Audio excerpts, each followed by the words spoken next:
L'examen du projet de loi de finances en première lecture nous aura permis de réaliser, par amendement auquel les écologistes se sont associés, deux avancées majeures. D'abord, la taxation au 31 décembre 2016 des transactions financières les plus spéculatives, dites intradays. C'est une avancée majeure vers une vraie taxe Tobin, une avancée d'autant plus essentielle qu'elle s'accompagne d'un abondement du fonds de développement. Deuxième avancée, nous avons enfin engagé la convergence de taxation du diesel et de l'essence, plus 1 centime sur le premier et moins 1 sur le second pendant 5 ans. Deux décisions qui donnent un sens profond à l'action de notre majorité, à son ambition en faveur du contrôle de la finance et de la transition écologique et énergétique. Ce budget, ce sont également 2 milliards d'euros restitués aux ménages au titre du pacte de solidarité pour effacer toute ou partie des hausses d'impôts intervenues entre 2010 et 2013, après les 3 milliards de 2015. C'est une bonne nouvelle pour les Français. Cela représente 200 à 500 euros supplémentaires de pouvoir d'achat pour 17 millions d'entre eux. Ajoutez aux presque 10 milliards d'économies réalisées par les ménages avec la baisse des prix du pétrole, c'est 15 milliards qui sont disponibles pour la demande des ménages. Ce budget, ce sont également 9 milliards supplémentaires pour le pacte de responsabilité. Les parlementaires souhaiteraient pouvoir dire avec certitude aux citoyens que ces milliards sont bien utilisés par les entreprises pour relancer l'activité et l'emploi. Hier, le gouvernement et le président tenaient une conférence sociale. C'est l'occasion de rappeler que la notion de pacte suppose des engagements, une évaluation et le respect des engagements.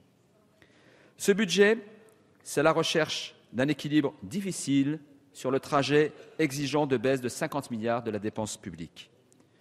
Un impératif qui pèse en particulier sur les collectivités locales. Nos communes, nos départements, nos régions sont conduits à une adaptation rapide et difficile pour maintenir et les services publics et les investissements. Le milliard qui sera voté en seconde partie de la loi de finances pour stimuler les investissements s'avère indispensable pour en limiter l'impact.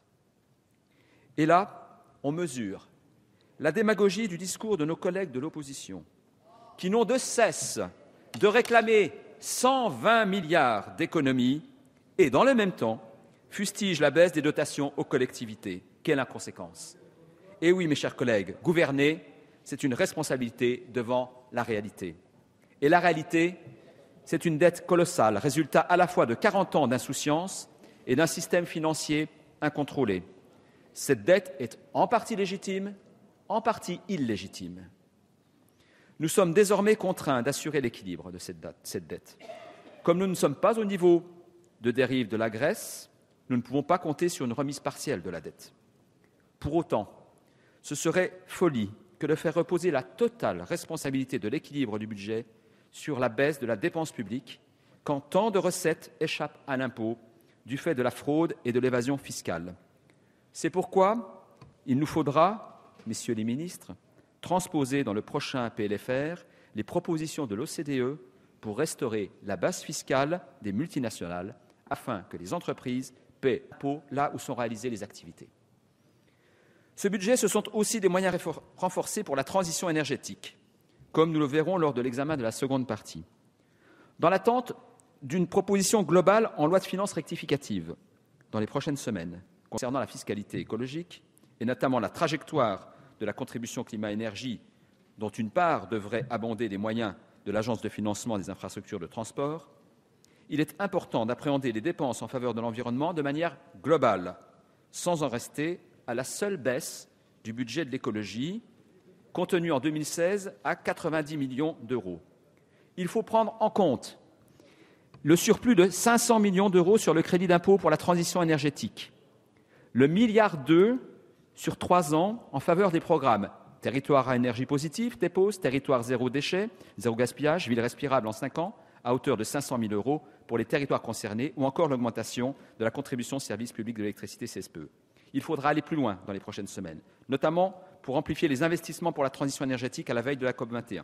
Rendez-vous pour la deuxième partie, messieurs les ministres. Dans la perspective de la loi de finances rectificative, les écologistes sont disponibles pour travailler avec le gouvernement et les groupes de la majorité sur la fiscalité écologique.